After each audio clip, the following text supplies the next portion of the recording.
You want to know what might be inevitable? The San Francisco 49ers going to the NFC Championship, because when Might. Kyle Shanahan, yeah, Might? might be a loose word here. Might not be. It might be very strong. Kyle Shanahan takes the San Francisco 49ers to the NFC Championship game at the very least every time he takes this team to the playoffs. So if you hear this Insane. note and you're a Seattle Seahawks fan and you're getting ready to go to the game at Lumen Field, if you're ready to fight the I-5 traffic and you're trying to go, and this is on your mind right now, it seems inevitable.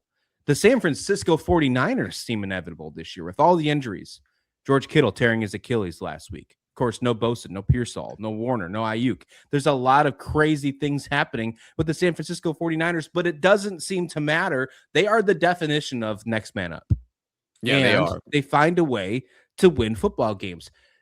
Would it be wrong to say that despite all the injuries, the San Francisco 49ers should most likely win this game, because history tends to repeat themselves with Kyle Shanahan getting that team to the NFC Championship game? That's exactly what it feels like. It feels like it doesn't really. I mean, there could be a world where they have 5 guys out there on offense and maybe 6 on defense, and they still find a way to win this game because it's not yet the conference championship game. This one feels inevitable. We haven't really talked too much about the Seahawks. We will in a second. But as far as the 49ers go, yeah, there are question marks with the roster. There are question marks with the injury side of things. You still have Brock Purdy running the ship, which is always a good thing. I think we've learned that by now. You still have guys like Christian McCaffrey, to my knowledge, at least, unless I am completely off on that. No, he's there. So that's a good step in the right direction. And you've got, Kyle Shanahan, which is one of the best head coaches right now in the NFL. So seems like they have all the pieces. They got the dynasty aspect or destiny, aspect to them as well. This feels like it's which is crazy to say, it's the 49ers game to lose. Like, they have to completely screw this up to give this one over to the Seahawks. But boy, are the Seahawks going to really give them a good fight. This is a good team. Well, the final game of the season, the Seahawks won to clinch number 1 seed. Let's not forget that. This is a game that, Sam Darnold said after the game, looked at Brock Purdy, said, see in a few weeks. They expected this game to happen again for the 3rd time this season. This is the rubber match. The Seahawks lost the game, the first game of the season, and they won in the final game of the season to clinch the number 1 seed. They won 13-3. Sam Darnold wasn't amazing. 198 yards, no touchdowns, no picks. Their running game was impressive. Seahawks running game was impressive, and that's something over the last couple of weeks has really stood out for Seattle. Now, of course, just like we asked in the Denver game, what does that 1 week bye week rust do for a running game? Something who I think was starting to gain a lot of momentum. Does momentum stall when it comes to playing a team like San Francisco for the 3rd time in a season? Of course, JSN, Jackson Smith-Njigba, has been one of the best wide receivers in football this year, named to the All-Pro team. Cooper Kupp obviously looking to try and get himself back to the Super Bowl. You can make the assumption it might be his last year. This is going to be a really fun game. I don't think we should definitely count out the Seahawks by any stretch of the imagination. It definitely does seem inevitable that San Francisco is going to find themselves a way into this game. I would not be shocked if this is the closest game of the weekend. ESPN Analytics actually have Seahawks as a good favorite, to be completely honest. It's a lot closer than, or a lot farther away than I expected.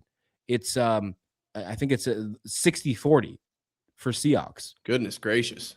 Hey, quick timeout. If you haven't already, hit subscribe down below. We're live literally every morning during the week talking about the biggest stories in sports. So you hitting subscribe is completely free and helps us out more than you know. It's a win-win all around. All right, back to the clip. I think Seattle can win this game because I think they are the better team. And if you want to talk about it on paper, and you got to bring up the injuries, you have to. You can't avoid them. Seattle is the better team. And I think they proved in the last game of the season that they can slow down Brock Purdy. They can slow down Christian McCaffrey. They only held Christian McCaffrey to 23 yards in that game to end the regular season. They only held Brock Purdy to 127 yards passing, and he threw a pick. Brock Purdy's had his way against the Seahawks other than that final game of the season. I think that was his first turnover against the Seahawks, at least this season. So, count me in to make this maybe be the best game of the weekend, at least when it comes to closest scores. But I think Seattle runs away with this one. Runaway is the wrong word. I think Seattle squeaks by. Interesting. This is going to be one of the best games for sure. And it's absolutely I don't know if those words are, the best to use together, but it's partially because this is the NFC West, and these games just all season long have been incredible. Another point that I'd like to point out in the 49ers' favor here, when we're looking at the defense and how good the Seahawks have been, and I want to be very clear, I'm not like the 49ers are going to win this game by a ton. I do kind of lean towards the Seahawks here. They're incredible. Like, they just are a very, very good team. They have some weak spots, though. And on the defensive side of the ball, a comparison that I saw on the internet was the Texans versus the Seahawks. Two very good defenses, but the Seahawks are very much like, we're going to run the right scheme. We're going to deceive you in this way or the other. And then the Texans line them up. Like, we're just going to go. We're going to run through your face and destroy you. And the Texans, that kind of defense is a lot harder to stop because it's not really about understanding a scheme. It's more about literally just stopping a human being that is out of control. For the Seahawks, the 49ers can potentially scheme around that, make some adjustments to how they run their offense. It reminds me of like UMBC versus Virginia. Virginia was very good, but in a few technical ways that UMBC was able to identify and exploit, as opposed to, just some high-flowing, 65% shooting offense or whatever, if you want to continue the analogy. So I do think the Seahawks are going to put up a really, really good fight in this one. I think they're going to have this, it could become a game where it's who has the ball last, but don't count the 49ers out. For one, the playoff destiny side of this, I think, is very real. But for two, they are, highly talented players, and they're going up against a Seahawks team that I think is schemable. Some teams are not really schemable. You just need to be better. I think the Seahawks team you could scheme against, and they can win the game that way. I think injuries are going to finally catch up to San Francisco. They have to eventually. I think it finally happens. Man, it's not the conference championship game yet.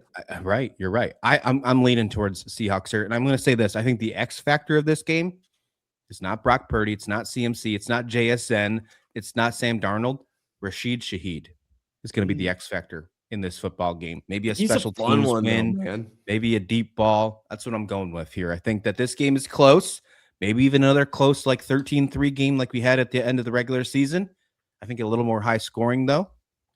And I think the X factor is a guy like maybe Shaheed. That's where I'm going for Seahawks to win this game and get to the NFC championship game. I think if we get those two games on Saturday, man, we are set up. There's a chance that we could have, potentially, two teams from the AFC East against two teams from the NFC West battling on Championship Sunday. We really could. It's just been one of those kinds of years. It's insane. I don't know the last time that's happened, if you've had two division battles to go to the Super Bowl. I don't know if that's ever happened. We'd have to do the research if that were to come up, because that would be a great question. Yeah, that would absolutely be interesting for sure. Hey, just wanted to thank you for watching the entire video. If you haven't already, consider hitting subscribe down below. It helps the channel grow and helps us bring better content to you guys every single day. We're live literally every Monday through Friday from 8 to 9 Eastern talking about the biggest stories in sports. So if you haven't dropped by, you really should. We love interacting with chatters, hearing your guys' opinions. You could easily become a part of the show. So hit subscribe and tell a friend. I'll see you in the morning.